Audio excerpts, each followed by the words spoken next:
Hello दोस्तों, कैसे हैं आप लोग। आशा करता हूँ आप लोग स्वस्थ होंगे, मस्त होंगे और आपकी पढ़ाई लिखाई बढ़िया चल रही होगी। तो दोस्तों, मैं आपको सबसे पहले तो एक इन्फॉर्मेशन ये दे दूं कि मैंने एक छोटी सी सीरीज जो है शुरू करी है। किस पे? अपने इसी चैनल पे, शॉर्ट्स की। उस पे क्या है कि आप लोगों को आर्टिकल्स देखने को मिल रहे हैं पॉलिटिक्स में, सॉरी पॉलिटी में। जो भी आपको जो है आर्टिकल अक्सर एग्जाम्स में पूछे जाते हैं, तो वो आपको वहाँ पर जो है देखने को मिल जाएंगे। मैं ये नहीं कह रहा कि मैंने उसको जो है एक्सप्लेन किया है, लेकिन अगर आप उस पर थोड़ी सी नज़र अपनी जो है बनाए रखेंगे, तो जो है आप अपने एग्जाम में आराम से अपने ऑप्शंस के साथ खेल सकते हैं और अंदाज भी अगर लगाना चाहें तो लगा सकते हैं। तो सीरीज इसलिए है क्योंकि आपकी जो नज़र है वो आर्टिकल्स पर बनी रहे।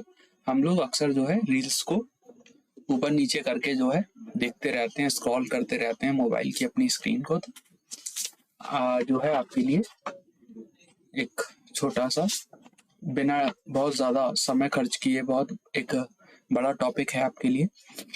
तो जो है आर्टिकल्स को आप वहाँ पर देख सकते हैं। आज का इसमें कोटेशन है, a winner is a dreamer who never gives up. तो जो है आप भी जो है अपना जो मतलब क्या है और किसने दिया है, नेल्सन मंडेला जी, जो कि साउथ अफ्रीका के जो है प्रेसिडेंट रहे थे, लगभग 1994 के आसपास रहे थे, और जो है एक सोशल रिफॉर्मर भी है। उनका कहना है कि एक विनर कौन है? एक winner is a dreamer who never gives up. एक जो सपने देखने वाला कोई भी लड़का या लड़की है, क्या है, जीतेगा, लेकिन क्या शर्त रखी है? हु नेवर गिव्स अप, जो कभी भी चीज़ों को गिव अप नहीं करते, कोशिश में जो है उसमें लगे रहते हैं।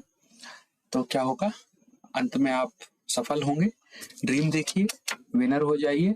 बस करना क्या है कि नेवर, बस give up, who never gives up. Mandela ji कह रहे हैं, मैं भी यही कह रहा हूँ, और इसी के साथ आपको अपने प्रयास में जुट जाना है। इसी के साथ आज मेडाइवल हिस्ट्री में बात कर रहे हैं, एक बहुत ही शानदार शासक अकबर के बारे में बात करेंगे। कौन था अकबर? अकबर ने हमारे लिए जो है भारत में क्या क्या किया, और अक्सर प्रश्न पूछे जाते हैं, चाहे वो सिविल सर्विसेज की जो है परीक्षा हो, प्री हो या मेंस, उसकी तो खैर ये है कि वनडे एग्जाम में यूजफुल है। मैं स्पेशली बोलता हूँ यूपीएससी के लिए, क्योंकि मेरी भी प्रिपरेशन जारी है और आप सबके साथ मैं भी जो है उसी सफर पर हूँ, और जिस सफर पर मैं हूँ आप भी उस सफर का जो है मजा लीजिए। तो हम जो है अकबर पर आज बात करने वाले हैं, अकबर को समझेंगे। चलिए शुरू करते हैं। अकबर तो क्या था अकबर? अकबर का जो नाम था, वो पूरा नाम क्या था? जलालुद्दीन मोहम्मद अकबर। मैंने आपको यहाँ ये नाम अकबर का दे रखा है। जन्म कब हुआ था अकबर का? 15 अक्टूबर 1942 में। कहाँ हुआ था? उमरकोट नाम के जो स्थान है, जो जगह है, वो है पाकिस्तान में। बाबर का जन्म हुआ था पाकिस्तान में 15 अक्टूबर 1542 में। और बाबर के जो पिता हैं उनका नाम क्या है? नसरुद्दीन मोहम्मद हुमायूं। आप याद करेंगे, मैंने सबसे पहले आपका जो है पढ़ाया था बाबर, उसके बाद हमने हुमायूं पर भी चर्चा करी थी। हुमायूं हम पढ़ चुके हैं, और अब जो है हम अकबर पर चर्चा कर रहे हैं। और अकबर के पिता कौन है? हुमायूं है। हुमायूं का पुत्र है अकबर। माता कौन है?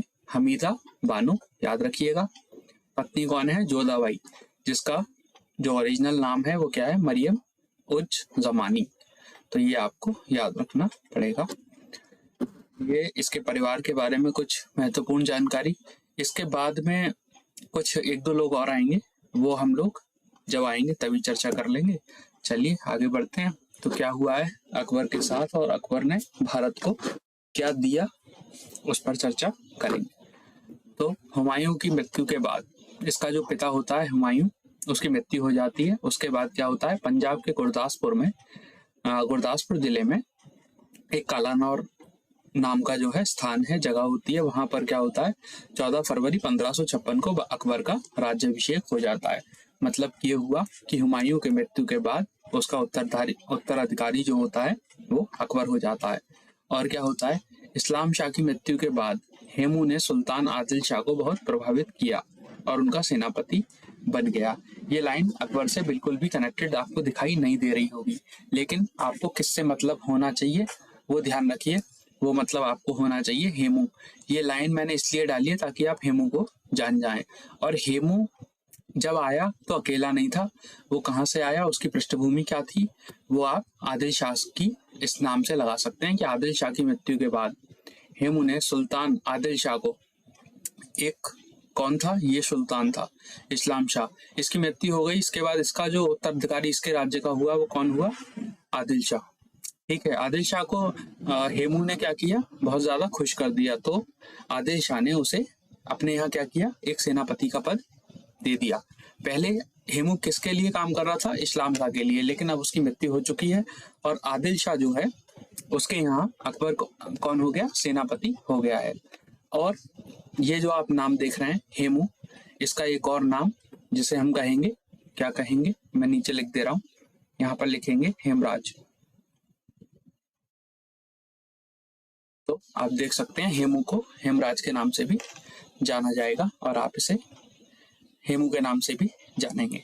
और आगे देखते हैं इसमें क्या हुआ है। अकबर का प्रशासन कैसा था, इस बारे में भी चर्चा होनी है। और उसका आगे का जो भी प्रशासन होगी, जो भी व्यवस्थाएं होंगी, जो भी समाज सुधारक के तौर पे जो भी उसने जो काम किए हैं वो भी हम जो है बात करेंगे। अकबर का प्रशासन देखेंगे। मैंने बहुत ही आपके लिए मेहनत करके ये एक पीपीटी तैयार किया है, आप इसे देखिए, टॉपिक अच्छा है और प्रश्न भी अच्छे खासे इससे जो है पूछे जाते हैं। मुगल एक ऐसा इम्पोर्टेंट टॉपिक है, हालांकि हाल फिलहाल में अभी एनसीईआरटी से हटाया तमाम चीजें थी, वो एक अलग ही मुद्दा है, लेकिन इसका जो महत्व है वो न भारतीय इतिहास से मिटाया जा सकता है और न ही एनसीईआरटी या एडवांस किताबों से जो है मिटाया जा सकता है। मुगल काल बड़ा ही महत्वपूर्ण काल रहा है, जिसे समझने वाले ही समझेंगे, लेकिन सरकार ने एनसीईआरटी से हटाया, वो एक अलग ही चीज थी। चलो छोड़ो। अकबर ने क्या किया, दहसाला नामक कृषि उपज आकलन की व्यवस्था की। ये एक पद्धति थी जिसमें क्या करते थे हम लोग, कृषि की उपज की मांग कर जो है उसकी जांच किया करते थे। और दहसाला इसका नाम क्यों रखा है, इसलिए रखा क्योंकि जब भी हमें किसी उपज की जांच करनी होती थी कि उपज कितनी और कैसी हुई है, तो हम पिछले 10 वर्षों का डाटा देखते थे। जो भी 10 वर्षों का डाटा होगा हम उसके आधार पर ही ये तय करते थे कि ये फसल का जो कीमत है और इसकी जो मतलब उपज हुई है वो कितनी और कैसी हुई है। पिछले 10 सालों के आधार पर इसका आकलन किया जाता था। और भी विधियां जैसे बटाई और गल्ला, बख्शी और नसक जैसी आकलन विधियों को मान्यता दी थी अकबर ने अपने शासन प्रशासन के समय। बटाई और गल्ले में क्या होता था, अकबर ने अपने किसी भी, मान लीजिए एक व्यक्ति को निर्धारित कर दिया, उसे निर्धारित करना है कि किससे कितना क्या लेना है। राज्य के लिए कर भी जाता था, टैक्स जाता था, तो उसका निर्धारण होता था। बख्शी भी कुछ कुछ ऐसा ही था। नसक जैसी व्यवस्था में क्या हुआ, नसक जैसी व्यवस्था ऐसी थी कि इसमें जो व्यक्ति पहले से जैसा कर दे रहा है उसके जैसा ही कर देता था, मतलब उसमें थोड़ा बहुत ही बदलाव कर दिया जाता था। तो अकबर ने दहसाला और अन्य विधियां जैसे बटाई या गल्ला, बख्शी और नसक जैसी आकलन विधियों को क्या दिया था, मान्यता दी थी कि इनके आधार पर हम व्यापार करेंगे फसलों का और उनका निर्धारण होगा कि फसल कैसी और कितनी कीमत की है। दूसरी चीज, अकबर ने क्या किया, सती प्रथा पर रोक लगाई। लेकिन विधवा जो होती थी किसी भी व्यक्ति की, अगर बार बार सती होने का आग्रह करे तो उसे मतलब बहुत अधिक जो है मतलब मना भी नहीं किया जा सकता था, उसे फिर अनुमति थी। लेकिन अकबर ने पूरी तरीके से सती प्रथा पर रोक लगा दी थी। शर्त ये थी कि लड़की जो भी है या महिला है वो ये जिद ना करे कि उसे सती होना ही है, और जिसे होना है उसके लिए अकबर ने फिर कुछ नहीं कहा, जैसा प्रजा ठीक समझे वैसा करे, लेकिन राजा ने नहीं चाहा कि ऐसा हो। मनसबदारी एक प्रणाली थी, उसमें क्या हुआ, मनसबदारी प्रणाली मुगल काल में प्रचलित थी, एक प्रशासनिक प्रणाली थी जिसे अकबर ने आरंभ किया। मनसब क्या होता था, एक अरबी शब्द है जिसका अर्थ क्या होता है, पद या रैंक।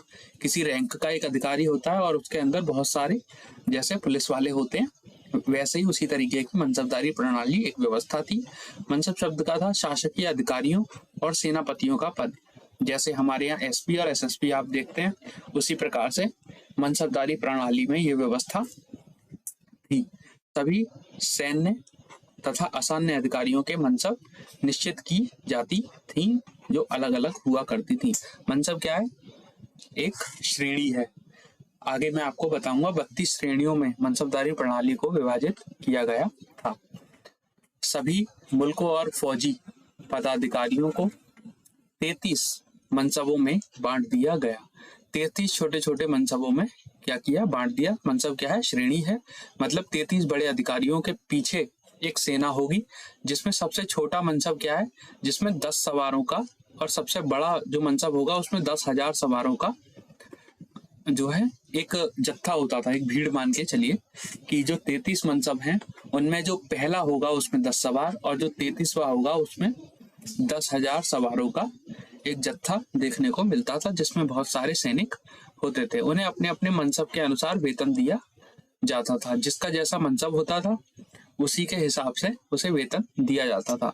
हालांकि ये जो इसमें सवारों की जो संख्या है वो 50,000 तक थी, या उससे जो है 7,000 तक भी इस मनसब व्यवस्था को उन्होंने बढ़ा रखा था। 10 सवारों से लेके 10,000, और कहाँ तक बढ़ाया, लगभग 7,000, 7,000, और जो है लगभग 5,000 से सबसे बड़ा जो है 10,000। लेकिन ये जो मैं आपको बता दूं, 10 जैसे सबसे छोटा है, और जो हमारा 10,000वां है ये सबसे बड़ा है। लेकिन इतनी बड़ी किताबों में मतलब इतना बड़ा डाटा नहीं दे रखा।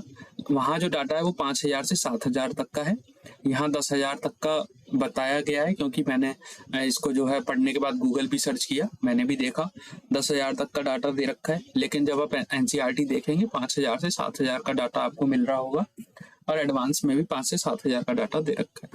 तो आप ध्यान रखेंगे, लगभग एक अनुमान रखिए कि लगभग जो सबसे छोटा जत्था रहेगा वो कितना रहेगा हमारा, उसमें केवल 10 लोग शामिल होंगे, और बड़ा वाला जो होगा उसमें हमारा जो है 10,000 को आपको देखने को मिल जाएगा।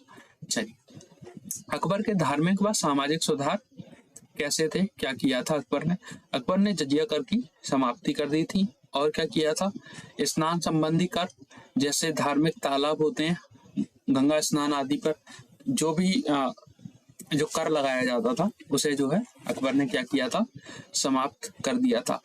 जजिया कर अकबर ने समाप्त किया। बहुत ही प्रसिद्ध है, ये प्रश्न पूछा जाता है कि जजिया कर की समाप्ति किस मुगल शासक के समय में हुई। तो आप ध्यान रखिएगा, अकबर ये भी कैसा कर था, एक धार्मिक मतलब प्रवृत्ति का कर था, जो कि इसको हज वगैरह में ये लोग इस्तेमाल करते होंगे। तो आप ऐसे ध्यान रखिए, जैसे हमारे यहाँ स्नान आदि के लिए, हालांकि अब ऐसा देखने को नहीं मिलता, लेकिन पुराने समय में ऐसी व्यवस्था थी। और चूंकि इतिहास है, मैं ही आपको इस बारे में आगे ले चलूंगा। आगे हम लोग बात करेंगे मिडाइवल में, तो करेंगे, मिडाइवल में चीजें थी और प्राचीन में भी थी, जो हमारा एशियंट जो हिस्ट्री का पार्ट है उसमें भी हम इसकी चर्चा करेंगे। धार्मिक चर्चा के लिए इबादत खाना अकबर ने खोला था, जहां सभी धर्मों के जो लोग थे उनको आमंत्रित किया जाता था, और अकबर जो है उनके साथ बातचीत करता था। और अकबर ने यहाँ तक कहा था कि यदि कोई नास्तिक भी है, जो ईश्वर में विश्वास नहीं रखता, किसी भी धर्म में विश्वास नहीं रखता, वह भी आए और इस सभा को ज्वाइन करें और उसको जो है अपने विचार दे। अकबर महान था या नहीं था, ये एक अलग बात है, क्योंकि अकबर की कुछ अपनी पॉजिटिव और नेगेटिव दोनों अलग अलग तरीके की पॉलिसीज रही हैं। लेकिन अकबर ने बहुत सारे काम अच्छे भी किए, और जो बुरे किए हों उसके लिए नेगेटिव पॉलिसी भी है। लेकिन बात यह है कि ये प्रश्न पूछा जा चुका है कई बार, सिविल सर्विसेज के इंटरव्यू बोर्ड में ऐसा प्रश्न उठता है कि अकबर महान था या नहीं।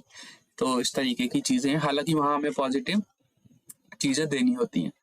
और क्या किया था अकबर ने, वो देखते हैं। तौहीन इलाही नामक एक नया धर्म की तौहीद सॉरी मैं तौहीन बोल रहा हूँ, माफी चाहता हूँ। तौहीद इलाही नामक एक नया धर्म की स्थापना अकबर चाहता था, लेकिन वो हो नहीं पाई थी। क्यों नहीं हो पाई थी आगे मैं जो है बताऊंगा। लड़कों के लिए विवाह की आयु 16 व लड़कियों के लिए 14 निर्धारित की गई थी अकबर के शासनकाल में। तो 18-21 हमारे यहाँ इस समय चल रहा है। अकबर ने उस समय अपनी व्यवस्था के अनुसार 16 लड़कियों के लिए और 16 लड़कों के लिए और 14 लड़कियों के लिए निर्धारित की थी। ये अकबर के कुछ धार्मिक और सामाजिक सुधार थे। इसके बाद साम्राज्य का विस्तार अकबर ने कैसे किया उसे देखेंगे। साम्राज्य का विस्तार, हालांकि आपको पता ही है कि जब मैंने आपसे बात करी थी बाबर के बारे में, बाबर ने कितना जो चुनौतियों का सामना किया अफगानों के साथ, और वही चुनौतियां हुमायूं को भी झेलनी पड़ी थी। और बाबर की मृत्यु 1530 के बाद, जब हुमायूं उसका उत्तराधिकारी हो जाता है, तो उसे भी वो परेशानियों का सामना करना पड़ता है। और उन्हीं परेशानियों का सामना किसने किया, यहाँ पर अकबर ने भी किया है। आगे आप जानेंगे कि मैं यहाँ पर इस समय वो स्लाइड नहीं है, अगली वाली स्लाइड पर हम बात करेंगे, तब मैं आपको बताऊंगा। साम्राज्य के विस्तार के लिए बाबर ने क्या किया, पानीपत का एक युद्ध लड़ा। क्यों लड़ा, किसके साथ लड़ा, देखो। पानीपत की लड़ाई 5 नवंबर 56 को हुई। 56 मतलब 1556 को हुई। ध्यान रखिएगा, बाबर आया 1542 में, और उसके बाद एक अनुमान लगाकर चलिए कि आगे जो भी होगा वो 1500 की शताब्दी में ही आपको देखने को चीजें मिलेंगी। डेट को हिस्ट्री में रटने के लिए बहुत सारी मुश्किल मानी जाती है कि हम इस डेट को कैसे रटें। बहुत ज्यादा डेट्स नहीं होती, और जो होती हैं वो पूरी सदी या लगभग 2 सदी आपस में मिलकर उन डेटों को बांट लेती हैं। इतना भी मुश्किल नहीं होता, थोड़ा सा ध्यान देंगे हो जाएगा। 1556 में क्या हुआ, पानीपत का युद्ध होता है 5 नवंबर को अकबर और अफगान बादशाह आदिल शाह के सेनापति हेमू के बीच। अब वही वाली बात, अफगान समस्या ना तो बाबर निपटा पाया ना हुमायूं, और अब अकबर के सामने भी अफगान समस्या है। आप इससे पहले की वीडियो देखेंगे, आप तुरंत पता चल जाएंगे मैं क्या और कहां से और कौन सी बात कर रहा हूँ। बादशाह आदिल शाह के जो सेनापति थे हेमू, जिसे मैंने आपको बताया था हेमराज इसको कहा जाता था, हेमू के पास अकबर से बड़ी सेना थी, मतलब हेमू शक्तिशाली था। लेकिन एक तीर हेमू की आंख में जाकर लगा और अकबर तरफ बाजी पलट जाती है। जो युद्ध चल रहा था हेमू शक्तिशाली शासक के मतलब तरह और अपनी एक बड़ी सेना के साथ लड़ रहा था। इसी में क्या होता है कि अकबर की ओर से चलने वाला एक तीर हेमू की आंख में लग जाता है, जिससे बाजी अकबर की तरफ पलट जाती है। और क्या होता है, दिल्ली व आगरा अकबर के अधिकार में आ जाते हैं। दिल्ली और आगरा पर जो है अकबर का अधिकार हो जाता है। अफगानों के साथ संघर्ष समाप्त हो जाता है। मतलब अफगानों के साथ जो संघर्ष हुमायूं, बाबर और अब ये अकबर तक जो आया, वो यहाँ तक क्या हुआ, समाप्त हो जाता है।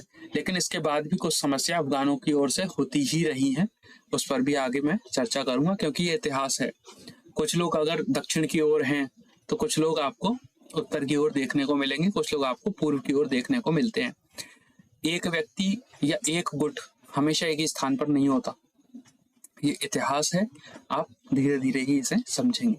और क्या होता है, पानीपत के युद्ध के बाद बैरम खां की मृत्यु हो जाती है। बैरम खां कौन होता है, अकबर का संरक्षक जो है होता है। अकबर जो भी कुछ करता था वो कैसे करता था, बैरम खां की जो है सलाह पर, उससे सलाह लेने के बाद ही अकबर कोई कदम उठाता था। अकबर के मंत्रियों व दाहिमा अनगा ने, कहीं पर आपको यहाँ पर अंगा भी देखने को मिलेगा, तो अंगा याद रखिए या अनगा याद रखिए, लेकिन याद रखिएगा अकबर को बैरम के खिलाफ भड़काया। बैरम मतलब बैरम खां के खिलाफ भड़का दिया, जिससे अकबर ने बैरम खां को निकाल दिया था अपने दरबार से, और उससे कहा था कि तुम मक्का चले जाओ। उसे मक्का जाने का आदेश दिया, या फिर दरबार में कोई सेवा कर लो, ऐसा अकबर ने कहा। लेकिन उसने विद्रोह किया और हार गया। बैरम खां का कहना था कि अकबर सारी शक्तियां अपने हाथ में लेना चाहता है और वह अकेले ही शक्तिशाली होना चाहता है। और बैरम खां ने कहा था कि ये मेरे साथ अन्याय है और मैं इसके खिलाफ आवाज उठाऊंगा। लेकिन उस आवाज को अकबर ने दबाया और उसे कहाँ जाने के लिए कहा, मक्का जाने के लिए कहा था। और लेकिन वो माना नहीं और उसने क्या किया, विद्रोह कर दिया। और क्या हुआ, इस विद्रोह में बैरम खां फिर से हारा। कैसे? देखो, मक्का की ओर बढ़ते समय 1561 में पाटन नामक स्थान पर एक लोहानी अफगान मुबारक खां ने व्यक्तिगत दुश्मनी के कारण उसकी हत्या कर दी थी। मतलब जब बैरम खां से अकबर से युद्ध के बाद बैरम खां हार गया, उसके बाद कहाँ चला? 1561 में पाटन नामक स्थान पर एक लोहानी अफगान मुबारक खां ने उसकी क्या की? हत्या कर दी थी। तो यहाँ पर बैरम खां का जो है चैप्टर क्या हो जाता है? क्लोज हो जाता है। बैरम खां की मृत्यु हो जाती है। और आगे क्या हुआ? बैरम खां की मृत्यु के बाद क्या हुआ? पेटीकोट शासन आया। इस पेटीकोट शासन में क्या हुआ? इसको पर्दा प्रथा भी कहते हैं। क्या कहते हैं? मैं आपको यही जो है लिख दे रहा हूं। पर्दा प्रथा कहते हैं। पर्दा प्रथा क्यों कहते हैं, इस लाइन से आप समझेंगे। अकबर के शासन के समय 1560 से 1564 तक की धाय माँ व उसका पुत्र, किसका पुत्र? धाय माँ का पुत्र आदम खां या आदम खां या अदम खां, आप कह सकते हैं। कुछ किताबें आदम खां कहती हैं, कुछ किताबें अदम खान कहती हैं, लेकिन अधम शब्द जो है शब्द आपको ध्यान में रखना है कि हाँ, अधम या आदम जैसा कुछ था जो धाय माँ का पुत्र था, ऐसे शब्द थे। बाकी व्यक्ति जैसा भी रहा हो उसका अनुमान आप लगा सकते हैं। उसके हरम की स्त्रियां का शासन रहा, इसी को क्या कहते हैं? पर्दा प्रथा भी कहते हैं। ठीक है। क्या हुआ है कि बैरम खां तो गए, उनकी मृत्यु हो गई है, लेकिन अकबर के शासन में क्या हुआ? 1560-1564 में उनकी हरम की जो स्त्रियां होती हैं और उनकी जो धायमा होती हैं, जिनका क्या नाम मैंने बताया आपको, माहम या अंगा, ठीक है, तो उनका शासन हो जाता है। अब अकबर हालांकि फैसला लेने के लिए स्वतंत्र है, लेकिन सलाह किससे ले रहा है? अपनी दायमा और जो भी उसकी जो प्रमुख स्त्रियां होंगी उसके हरम में, या जो भी उसकी दायमा ने कहा होगा, उसी के आधार पर अकबर जो है अपने शासन प्रशासन को चलाता है। 1561 में क्या हुआ? मालवा के युद्ध में आदम खां ने लूटे हुए धन का अधिकांश भाग अपने पास रख लिया। 1561 में मालवा का युद्ध होता है और आदम खां यानी कि किसका पुत्र? दायमा का पुत्र, जो कि कौन है? अनगा है,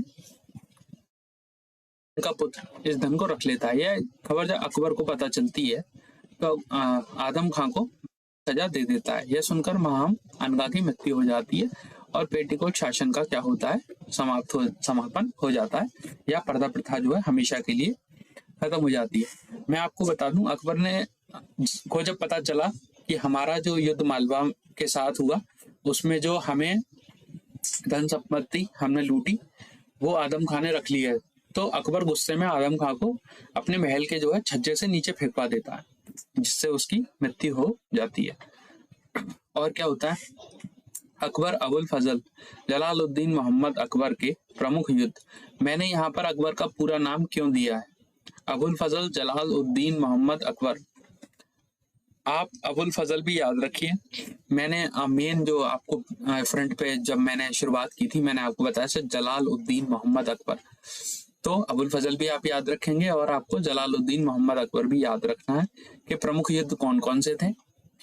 हालांकि इससे पहले पानीपत का दूसरा युद्ध ऊपर मैं आपको बता चुका हूँ। क्यों बता चुका हूँ? क्योंकि वो बैरम खां के साथ निपट चुका है। मतलब एक डेट वाइज मैं आपको आगे लेकर चल रहा हूँ, जैसे 60 से 64 तक आप पेटीकोट शासन देख रहे हैं। उसके बाद 61 वाला जो युद्ध है वो उसी के बीच में आ जाता है, इसलिए आपको डेट ऐसी दिखाई दे रही है। और उसके बाद जो है मालवा का आपको दिखाई दे रहा है 1561 की विजय। इस युद्ध में क्या होता है? सबसे पहले अकबर क्या करता है? 1561-62 में मालवा के शासक जो थे राज बहादुर को पराजित कर मालवा को अपना अधीन जो है कर लेता है। मालवा अकबर के अधीन आ जाती है। 1 मिनट। और क्या होता है? चुनार का किला बड़ा ही प्रसिद्ध है। 1562 चुनार के किले पर क्या होता है? अफगानों का शासन था, लेकिन उसे भी अकबर जीत लेता है। कैसे? सेनापति थे अकबर के अब्दुल्ला खां के नेतृत्व में अकबर का चुनार के किले पर अधिकार हो गया। उनके जो सेनापति थे अब्दुल्ला खां, उनके नेतृत्व में एक सेना गई, चुनार के किले को घेरा और उसे जीता। 1562 में कब घेरा? याद रखिएगा, चुनार का किला घेरा गया 1562 में अकबर द्वारा जीता गया, किसके नेतृत्व में? अब्दुल्ला खां के नेतृत्व में। और देखेंगे क्या क्या हुआ। अकबर ने अगली विजय अपनी गोंडवाना किले को लेकर की। गोंडवाना विजय अकबर ने की 1564। किसके खिलाफ और कैसे? अकबर ने गोंडवाना अभियान किया, यहाँ की राजधानी चौरागढ़ के निकट रानी दुर्गावती को पराजित किया। मतलब जो चौरागढ़ है उसके आसपास रानी दुर्गावती का क्या था, जो साम्राज्य था, उसे अकबर ने अपने अधीन किया। अकबर की गोंडवाना विजय 1564 में हुई, याद रखिएगा, अक्सर पूछा जाएगा और पूछा गया है। राजपूताना विजय, ये क्या थी? राजपूतों के खिलाफ अकबर का क्या था? एक मुहिम थी, उसकी योजना थी। राजस्थान में साम्राज्य विस्तार के लिए अकबर की नीति की मुगल सेना में उच्च पद प्रदान करना व विवाह संबंधों आदि का प्रस्ताव देना। अकबर किसी भी राज्य को अपने अधीन करना चाहता था। अकबर ने, मैं आपको बताऊं, अकबर ने कभी नहीं चाहा कि कोई राज्य हमेशा मतलब उसके अधीन हो जाए। अकबर ने राज्यों को जीता, लेकिन कोई शर्त कभी नहीं रखी कि मैं इस शर्त पर इसे जीत रहा हूं। उसने राज्यों को अपने अधीन रखने का जो है सपना देखा था और उसी को अकबर ने पूरा किया है। आप देखेंगे अकबर महान क्यों है? अकबर महान इसीलिए है क्योंकि उसकी जो नीति है वो नीति ये है कि आपकी शर्तों पर आप ही खुश रहिए लेकिन मेरे अधीन रहिए। ये अकबर की नीति इसमें रही है। आमेर विजय क्या है? 1562 में क्या होता है? यहाँ का शासक भारमाल पहला शासक था जिसने अपनी पुत्री जोधाबाई, किसका? जोधाबाई का विवाह अकबर के साथ किया था एवं भारमल के पुत्र भगवान दास व पौत्र मान सिंह को उच्च पद दिए थे। मैंने कहा ना, अकबर ने जब भी किसी राज्य को अधीन किया तो क्या किया?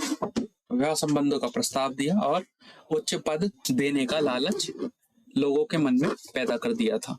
इसी के साथ अकबर ने अपनी इसी नीति के साथ आमेर विजय का उद्घोष जो है मतलब किया और जीता।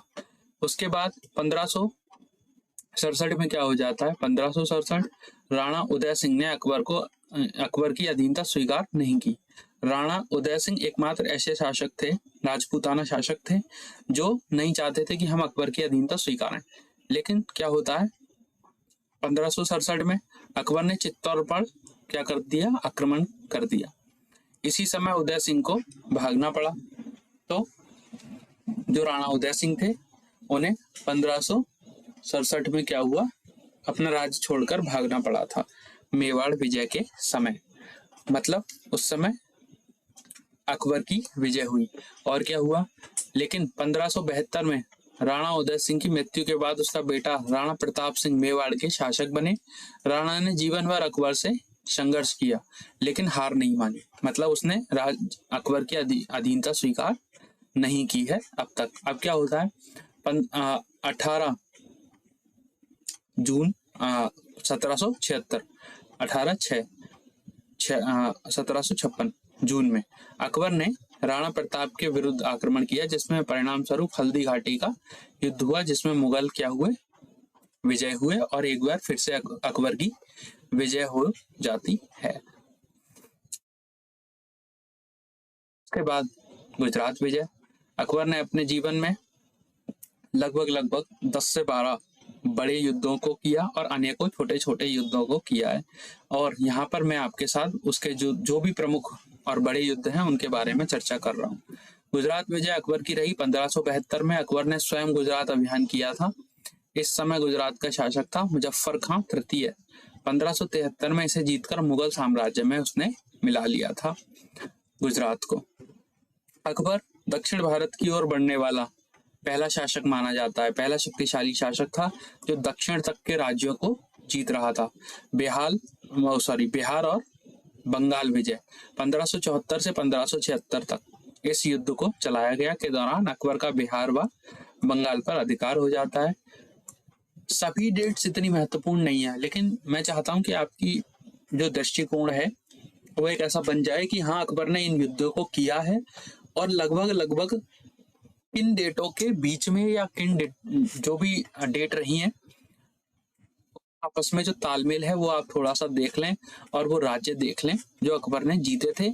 और जब आप इसके योग्य हो जाएंगे तो आप अपना जो उत्तर है वो विकल्पों में अगर तुक्का भी मारेंगे तो मैं आपको गारंटी देता हूँ जरूर लगेगा, बिल्कुल लगेगा। लेकिन शर्त यही है कि आप वीडियो को जो है पूरा देखें और ध्यान से देखें, जितना भी देखें ध्यान से देखें, ठीक है। और पश्चिमोत्तर राज्यों पर अधिकार किया अकबर ने कैसे थे? अकबर ने निम्न पश्चिमोत्तर राज्यों पर अधिकार कर लिया। कौन से थे? काबुल था, कश्मीर था, सिंध था, बलूचिस्तान था, कंधार था।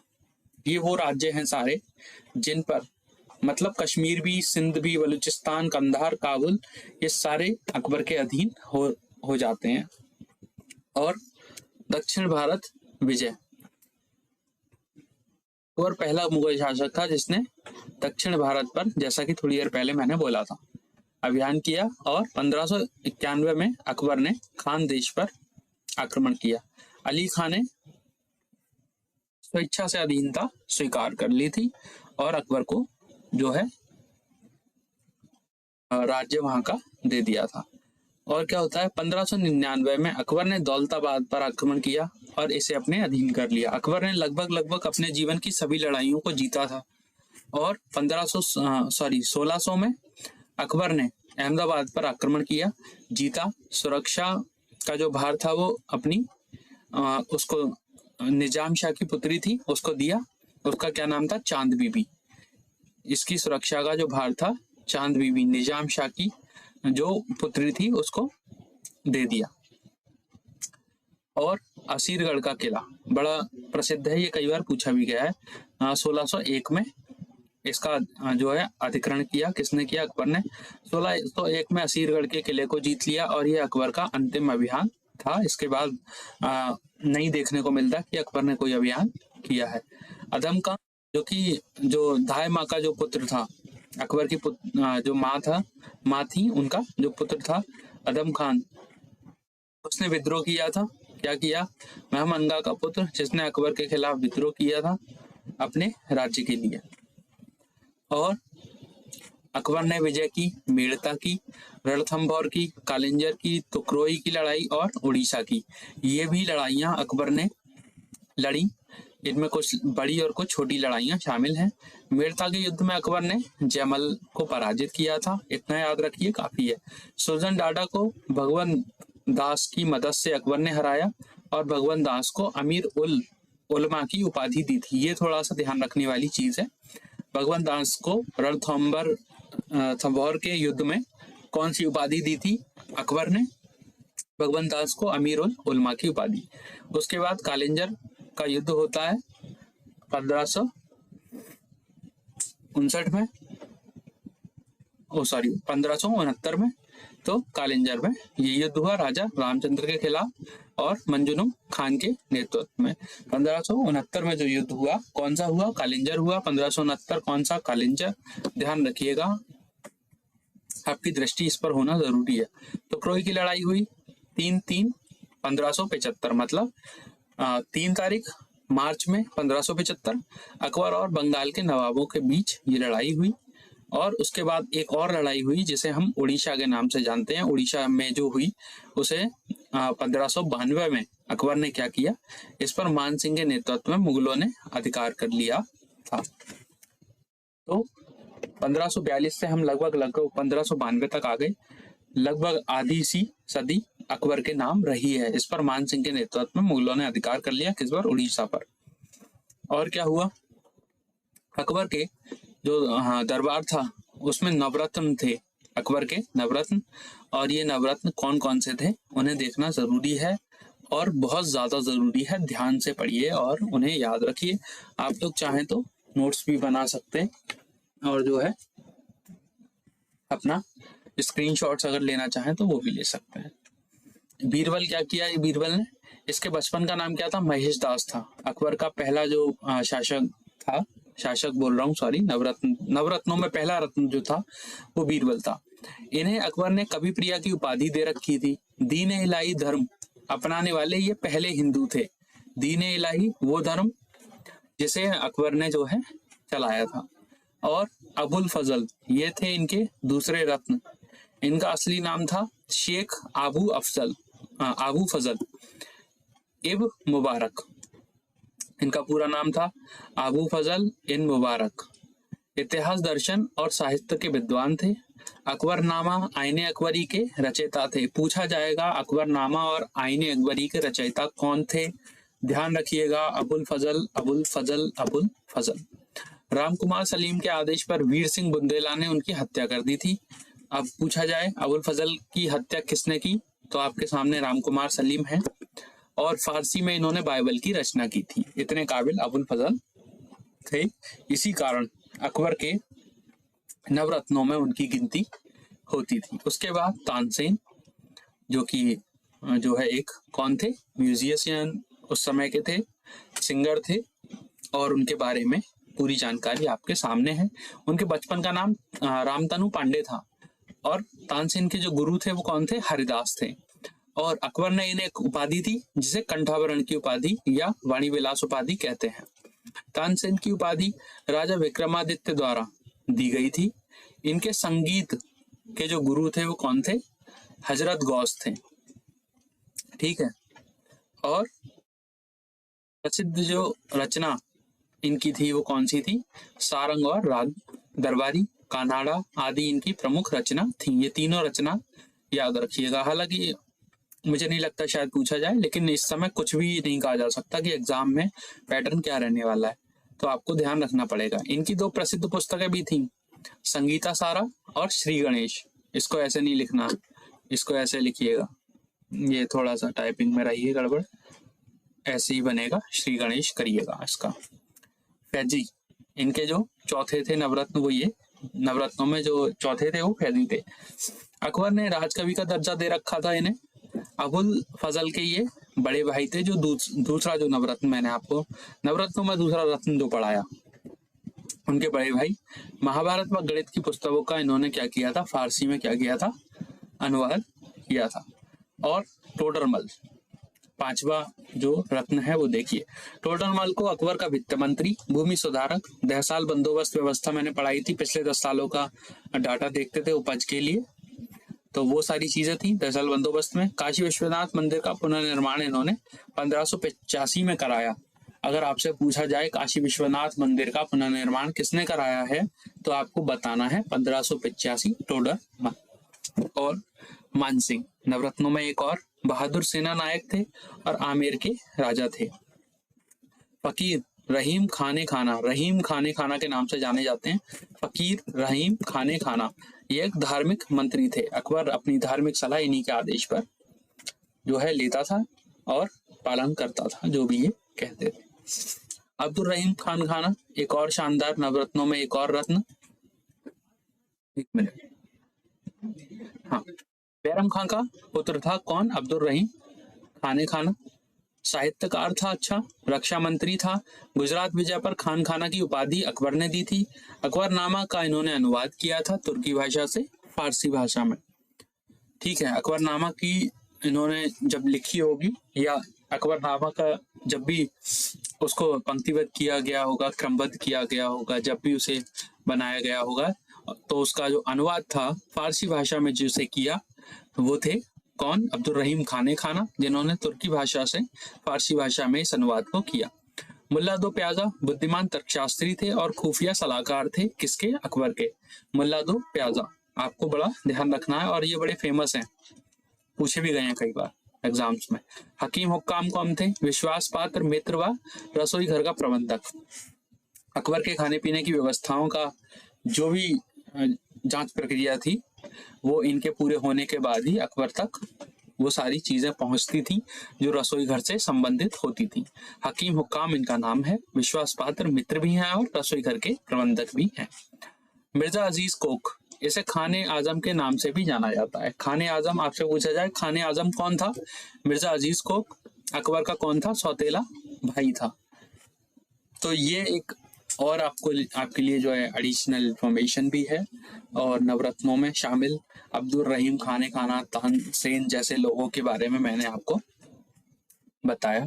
इसके बाद अकबर से संबंधित कुछ प्रमुख वर्ष मैंने आपको एक वहां पर भी मैंने जो है उसको क्रमशः लगाने का प्रयास किया है, और यहाँ पर भी जो है रेस्पेक्टिवली ये सारी चीजें आपको देखने को मिलेंगी। 1542 में अकबर का जन्म होता है। 56 में अकबर का राज्याभिषेक होता है। 1560 में संरक्षक को जो है बैरम खां को अकबर हटाता है। 62 में दास प्रथा का अंत कर देता है। 63 में तीर्थ यात्रा कर समाप्त कर देता है। 64 में जजिया कर की समाप्ति होती है और पर्दा प्रथा भी खत्म हो जाती है। यहाँ पर पर्दा प्रथा भी समाप्त हो जाती है 1564 में। और 1571 फतेहपुर सीकरी की स्थापना एवं राजधानी को आगरा से फतेहपुर में जो है स्थानांतरण कर देता है। फतेहपुर सीकरी आगरा में एक छोटा सा जो है मतलब कस्बा टाइप देखने को आपको मिल जाएगा। एक स्थान है, आप गूगल करिए, आपको मैप पर पिक्चर है उसकी देखने को मिल जाएंगी। 1571 में ये हुआ। इसके बाद 1575 में वाद खाने की स्थापना की। मैं आपको बता चुका हूँ सभी धर्मों के लिए एक स्थान था जहां पर अकबर सभी के साथ धार्मिक चर्चा करता था। 1578 में क्या हुआ, सभी धर्मों के धर्मगुरुओं की जो है अनुमति थी जो इसमें शामिल होते थे। और 1597 मजहर की घोषणा। इसके बाद 1580 दहसाल बंदोबस्त, मैंने बताया आपको। 1582 में दीन इलाही की धारणा को अकबर ने दिया था। उस 1582 में दीन इलाही धर्म की धारणा इन्होंने दी। 1583 में क्या होता है, एक नया कैलेंडर इलाही संवत की शुरुआत हो जाती है। और 1601 में असीरगढ़ पर अकबर का अंतिम अभियान होता है और 1605 में अकबर की मृत्यु हो जाती है। असीरगढ़ अकबर का अंतिम अभियान था। असीरगढ़ अकबर का अंतिम अभियान था। यदि पूछा जाए अकबर का अंतिम अभियान कौन सा था तो आपको बताना है कि अकबर का अंतिम अभियान जो था वो असीरगढ़ अभियान था। अकबर की मृत्यु 1605 में हो जाती है। ये एक महत्वपूर्ण डेट है। हालांकि हम अभी अकबर को नहीं मारने वाले क्योंकि हमें अभी अकबर के बारे में और भी महत्वपूर्ण चीजें जाननी है। चलिए, अकबर का प्रथम विवाह जो हुआ था वो हिंदाल की पुत्री रुकैया बेगम से हुआ था। पूछा जाए अकबर की जो प्रथम पत्नी थी कौन थी, हिंदाल की पुत्री थी रुकैया बेगम। अकबर ने जो है दीने इलाही धर्म का मुख्य जो था प्रबंधक था, अकबर जो है उसको देखता था। दीन इलाही धर्म स्वीकार करने वाले पहले हिंदू बीरबल थे। मैं आपको बता दूं हिंदू धर्म को, दीन इलाही धर्म को स्वीकार बीरबल ने किया था, लेकिन बीरबल पहले थे। बीरबल के अलावा 11 लोग इसमें और शामिल थे। कुल लोगों की संख्या जो थी वो कितनी थी, 12 थी, जिसमें बीरबल प्रथम थे। अकबर अक्सर नगाड़ा और वाद्य यंत्र बजाता था जो कि अकबर को पसंद था। अकबर को जब भी समय मिलता था वो नगाड़े को जो है बजाता था।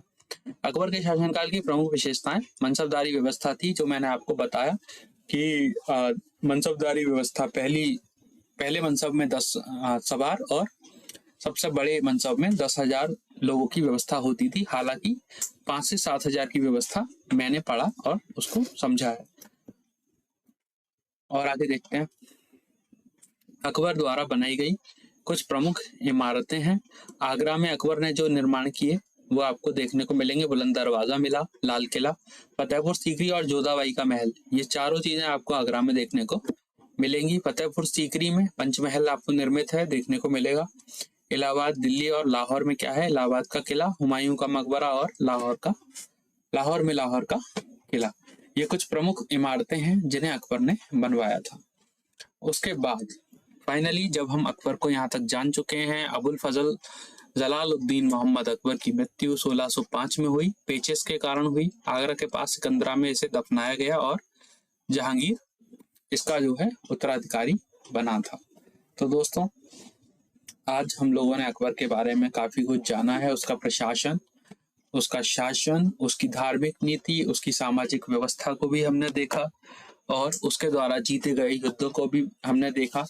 अब मैं आपसे एक रिक्वेस्ट ये करूंगा कि आप किसी भी किताब से जहां भी आपको दिखे आप एमसीक्यू लगाइए। किसी भी एग्जाम में आपको अगर क्वालिफाई करना है एमसीक्यू लगाना पड़ेगा। एनसीईआरटी में दे रखा है, एनसीईआरटी से लगाइए। एडवांस से अगर होता है एडवांस से लगाइए। टेलीग्राम चैनल पे आपको मेरी ये वाली पीडीएफ मिल जाएगी। मैं कोशिश करूंगा कि आपको इसके बहुविकल्पीय प्रश्न अर्थात ऑब्जेक्टिव जो भी प्रश्न है इससे संबंधित मैं आपको उपलब्ध करा सकूंगा। टेलीग्राम चैनल पे आप हमें ज्वाइन कर सकते हैं। इसी के साथ आपको कंटेंट और वीडियो अच्छा लगा हो तो मैं आपसे निवेदन करूंगा आप इस वीडियो को लाइक करें, शेयर करें, कमेंट करें, अपने दोस्तों तक पहुंचाएं। और आज के लिए इतना ही। Thanks for watching this video. Thank you.